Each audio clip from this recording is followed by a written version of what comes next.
Assalamualaikum warahmatullahi wabarakatuh. Perkenalkan, nama saya Tiara Nilam Aryani dengan NIM 6661240.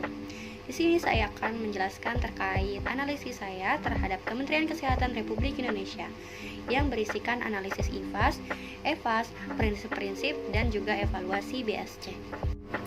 Oke, kita masuk ke analisis yang pertama, yaitu ada analisis internal atau IFAS. Nah, untuk Kementerian Kesehatan Republik Indonesia sendiri, mereka memiliki skor atau nilai IV itu di 5,64, yang artinya Kementerian Kesehatan Republik Indonesia ini memiliki kekuatan internal yang sangat baik. Nah, kekuatan utamanya itu berada pada kualitas SDM yang lengkap dan kompeten, terus juga layanan kesehatan yang komprehensif, integrasi dengan BPJS, dan lain-lain. Tapi ada beberapa nih kelemahan seperti ketidakstabilan SDM spesialis dan juga ada digitalisasi yang masih belum menyeluruh. Oke, berikutnya yang kedua ada analisis EVAS atau EV. Skornya ini berada pada 6,89. Nah, yang berarti Kementerian Kesehatan Republik Indonesia ini memiliki banyak peluang eksternal yang dapat dimaksimalkan. Nah, peluang terbesarnya itu berasal dari transformasi digital di bidang kesehatan. Nah, meningkatnya kebutuhan layanan dan juga ekspansi BPJS. Nah, meskipun terdapat beberapa ancaman yang seperti kalian lihat, kayak fasilitas kesehatan, lonjakan biaya, dan ketidakpastian tren kunjungan itu menempatkan Kementerian Kesehatan Republik Indonesia ini pada kuadran 1, yang dimana menunjukkan bahwa organisasi ini berada dalam kondisi yang ideal untuk berkembang dan memperluas layannya lebih lanjut lagi. Kita memperoleh 4 kelompok strategi, yaitu SO, WO, ST, dan WT. Nah, untuk strategi SO sendiri, ini mendorong percepatan implementasi satu sehat dan penguatan 6 pilar transformasi. Nah, untuk strategi WO, fokusnya itu pada perbaikan mutu, layanan primer, dan pemerataan sumber daya manusia.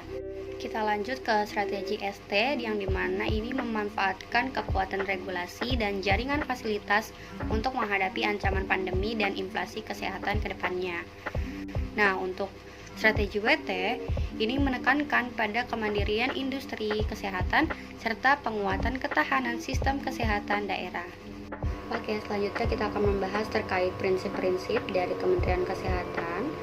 Nah, dalam pelaksanaan program kesehatan sendiri, pertama, terutama ya, adalah keberlanjutan program, yang artinya di setiap strategi kesehatan itu harus berjalan konsisten dari pusat hingga ke daerah, terutama pada program prioritas seperti transformasi layanan primer atau BPJS.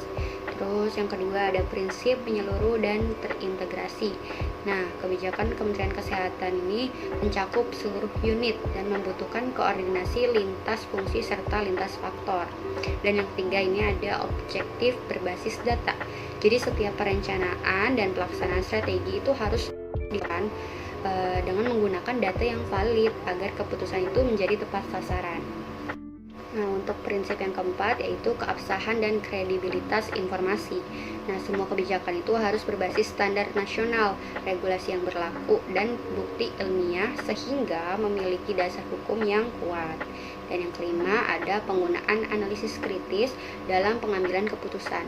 Jadi, Kementerian Kesehatan Republik Indonesia ini perlu menilai risiko, hambatan, serta kondisi daerah sebelum menjalankan strateginya.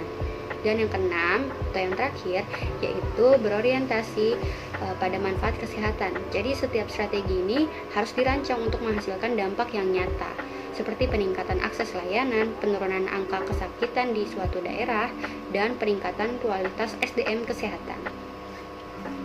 Dan yang terakhir ini ada poster terkait balance scorecard yang menggambarkan arah transformasi kesehatan Republik Indonesia itu melalui 4 perspektif utama. Nah, secara keseluruhan, 4 perspektif ini itu memperlihatkan bahwa transformasi kesehatan bukan hanya soal kebijakan saja, tetapi juga efisiensi anggaran, mutu layanan, proses yang kuat, dan sumber daya manusia yang siap menghadapi tantangan di masa depan.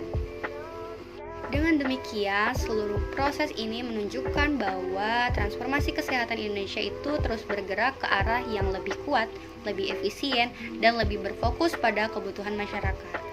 Nah, semoga penggambaran ini dapat memberikan alasan yang jelas mengenai arah kebijakan serta strategi pembangunan kesehatan Republik Indonesia ke depannya.